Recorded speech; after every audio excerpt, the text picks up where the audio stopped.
supporting their hometown guys, and we got evidence of that a moment ago as the Browns made it.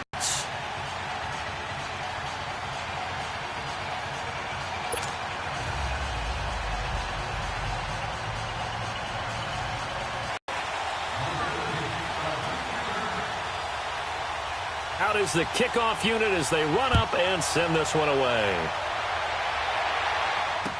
That'll be taken in the end zone. And no run back here. This will be a touchback, and it comes out to the 25-yard line.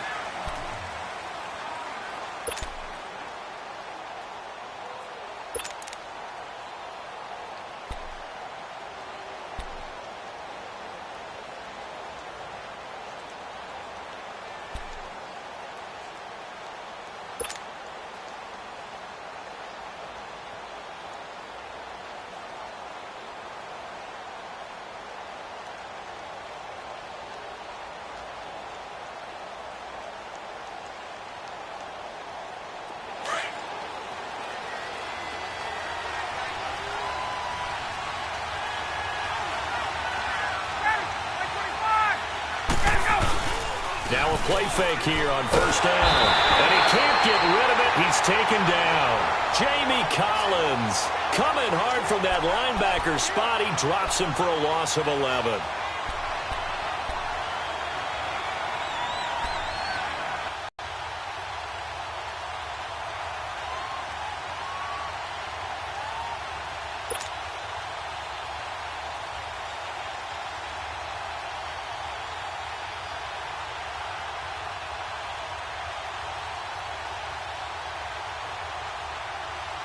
Well, they're in some hot water now. After that sack, it's 2nd and 21.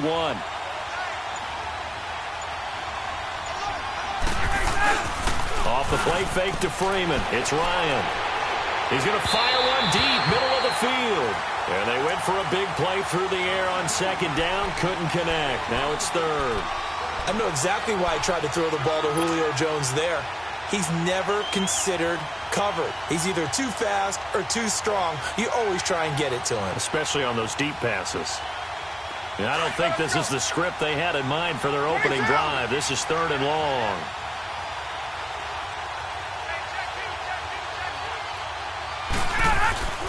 They go play action with Ryan. Looking deep for Julio. And that one incomplete. Had some position but couldn't hold on, and it brings up 4th down. But one thing's for sure, when you get a big receiver and you trust him downfield, you got to give him opportunities to go up and get that 50-50 ball. And he is a darn good big receiver. Unfortunately, that time didn't work out. Nice job defensively.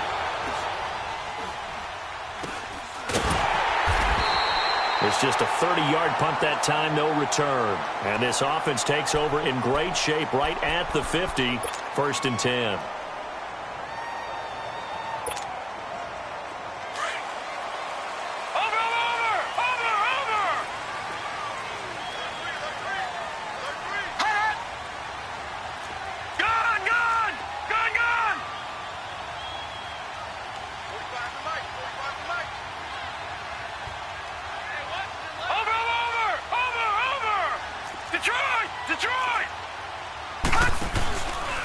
First carry for Nick Chubb.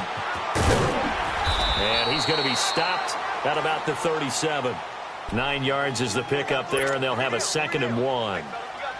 The success there, Charles, coming on the outside of the field, the ground game. Curious to see if that continues as we progress. Yeah, we often talk about a variety in play calling and usually between run and pass. But in this case, with strictly the run game, you can be creative there as well. Run it inside, run it outside, keep the defense off balance. They go with Chubb on 2nd down. And he'll work it inside the 30 to the 29-yard line. It's an 8-yard pickup and leads to a new set of downs. Well, one unit I know you want to watch is that offensive line. If they keep clearing holes like that, it could be a long night defensively.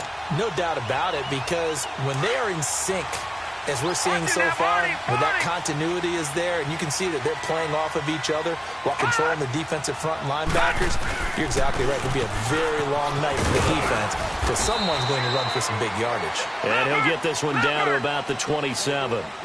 Just a yard on the first down carry, so it's 2nd and 9.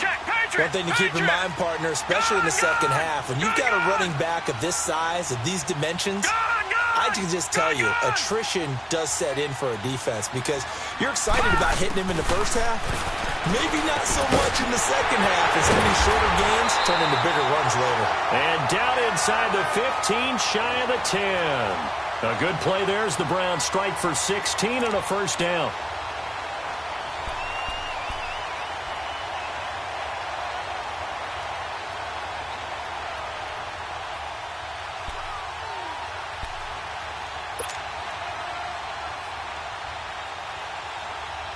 A first red zone opportunity for the Browns thus far. It's 1st and 10 from the 12.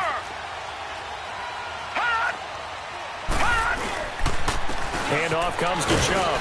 And he'll be dropped at about the 11 after only a yard. Well, they had that one sniffed out. Excellent run blitz. Stopped that one for a short gain. What makes a good run blitz a good run blitz? The ability to stay on task, to follow up your assignment, go to the gap you're supposed to cover, and not be deterred by anything else. Detroit! Now contact up front as penalty markers come in position. Partner, there's times you think you've timed up the quarterback's cadence. You think you've got a read on it. He might have thought it on that play. He was wrong.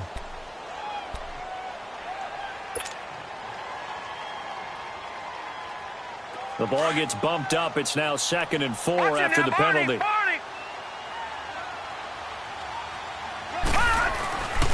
Following the penalty, Chubb. And he'll be brought down right on the edge of the goal line at about the 1-yard line. A 5-yard gain, and now they're set up 1st and goal. A quick burst there, and he nicely bit off a pretty decent gain. Watch it now, Barney! Gone! They'll give it to Chubb. And he takes this one in for a Brown score. Nick Chubb punching it in from a yard away. And the Browns have taken the early lead. I know we don't talk about it enough, but the intelligence level of the guys up front blocking, the offensive linemen, maybe the smartest guys in football overall. Add in a little bit of athleticism and a whole lot of toughness, you got a lot to deal with, don't you? That's why the guys in the backfield get them really nice Christmas gifts, right? If they're smart, they do. This is taken about 7 yards deep. They'll bring it back to just about the 25. Call it the 24-yard line. Here comes the Falcon offense now as they get set to take over here. And on the last go-around, they really couldn't get anything going. They had to punt from deep inside their own territory, which means you're going to lose the field position battle as a general rule. What they're looking for now is a little more consistency, move the ball at least a few times on offense, get a couple of first downs, and hopefully flip the field. Yeah, just something to build off of. That's what they're looking for here. And they're able to get this one across the 35. A gain of 11 to kick off the drive, and it's a quick first down. Tremendous blocking by the interior of the offensive line. They didn't just gash him there. They blasted a gaping hole for him to gallop through. I think if he comes back to the huddle, he better be giving them a whole lot of credit and thanking them for that much space to rumble. And hard running's going to get him over the 40 to the 42. It's a 7-yard carry to set them up with a 2nd and 3. You often say that sort of opens the playbook now, 2nd and short. What do you think, early shot here? I like where you're going. Obviously, we've been together for a while because you know me. I want to take that shot early and loosen things up.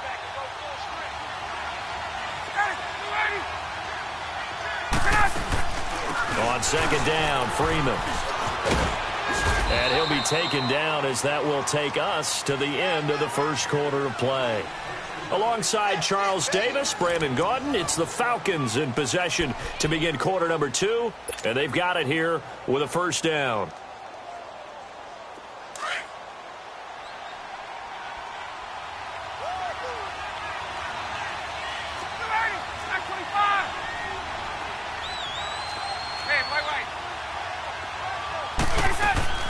They'll run it now out of the gun. And he's going to take this across the 50 into Browns territory. A good run there on first down, and it'll leave them with a 2nd and 2. Hey, when you get good yardage like that on first down, it really does a whole lot of good for your entire offense. But I love the way he's finishing those runs. At the end of things, he's making sure he gets just a little bit extra. And he'll get it down here to the 43. Well, we looked at each other right away. We knew that flag was coming out.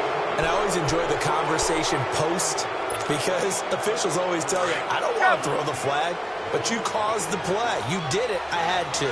So now a fresh set of downs, 1st and 10 after roughing the passer. Now they'll throw it with Ryan. And he takes a shot on the release as this will be incomplete. I think he had to unload that one before he wanted to. He was right up in his grill. I think he was a dentist there without a license, don't you? Just not enough time for the play to develop. Just lucky it wasn't a fumble, really. Again on 2nd and 10, it's Ryan. Larry Ogunjobi able to collapse the pocket and drop him for a loss of a yard. Well, you don't usually get a sack from a nose tackle spot, but we got one there. No, we don't, and a lot of the times in passing situations, they end up off the field anyway. So how happy was he to work his way back to the quarterback and put him on the ground?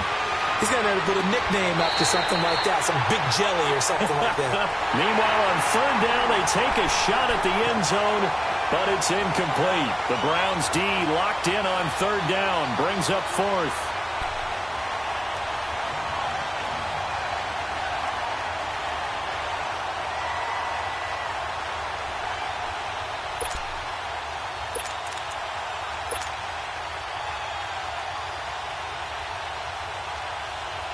Now let's see how the offense still out there. They elect to go on 4th and 11.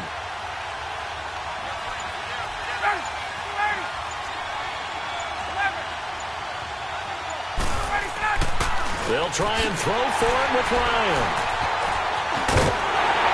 And the return stops at the 39-yard line. Brandon, this is a veteran quarterback back there. He should know better than to make a throw like this. This is definitely not his best ball, and I think he knew this was trouble.